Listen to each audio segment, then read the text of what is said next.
our first question comes from member Melissa, who wants to get better not only at her kipping pull-ups, but how to transition her kipping pull-ups into a muscle up. One of the biggest things that I see Melissa doing that she could work on is just really activating her lats, these muscles right under your armpit here, and pushing that bar away from you, and then swinging back through and letting that body. You gotta kind of relax at the same time as tense up all the muscles. It's a really complicated thing, but once you get it, I think it moves pretty smoothly.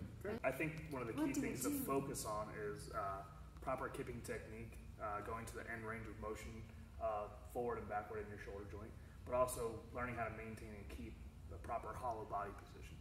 I mean, I think that's probably first is key to getting good kipping technique before even trying to progress on. We work a ton on core strength and stability. We do a lot of groundwork, which sounds weird because, you know, the kipping pull-up happens on the bars, but we do a lot of hollow rock and Superman holds, because essentially that's what your kip is. Like,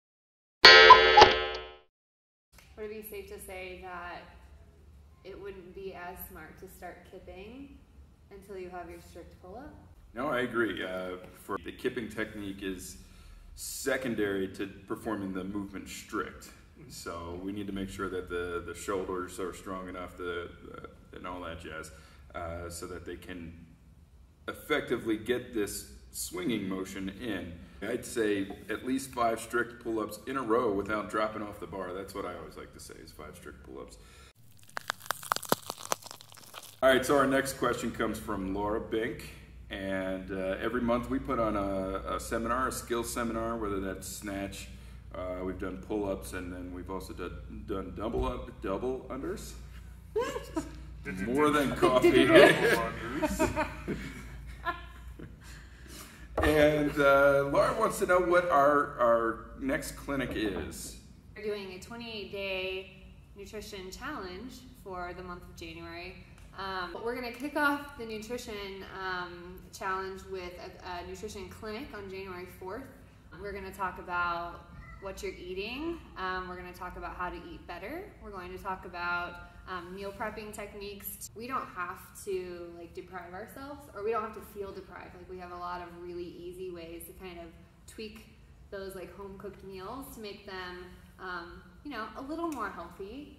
I don't want to take away from grandma's special recipe or anything, but little things like changing the milk that we're using or changing the flour that we're using. People are making resolutions. I feel like leading up to this moment, it's so stressful. Oh my gosh, I can't enjoy the food over the holidays, and I got to get in the gym every day just so I can have that one meal.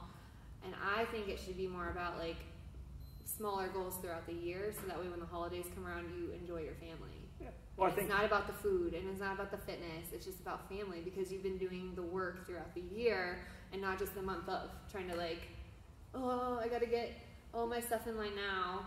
And I completely agree with that. I think people need to realize that one meal isn't going to kill you, and one workout's not going to change everything. It's all incremental. It's all progress. It takes time. It's not going to happen overnight, and that goes for anything that we do in the gym. It's not just going to happen like this. Sorry for snapping my fingers so much. But the reality is, you know, it takes time, it takes patience, and it's developing a craft and developing a habit. So just got to stick with it. And that's the one thing that we would probably encourage, is just stick with it. Trust us that we're here to help you, and that we're going to guide you along in this process.